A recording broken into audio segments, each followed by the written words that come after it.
আজ সকালে সাতক্ষীরা ভ্রমণ স্থল বন্দরে এক বিশেষ পথসভা অনুষ্ঠিত হয়েছে। বিস্তারিত নিজস্ব প্রতিনিধি আব্দুল ওয়াহাবের পাঠানো তথ্য ও ভিডিও চিত্রে।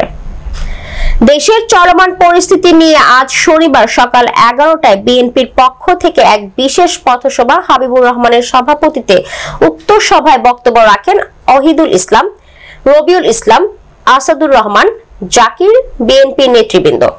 ভোমরা কাস্টমস মোড়ে অনুষ্ঠিত পথ সভায় প্রধান অতিথির বক্তব্য হাবিবুর রহমান বলেন, আমরা সকল সংখ্যালঘুদেরকে নিরাপত্তা দিব।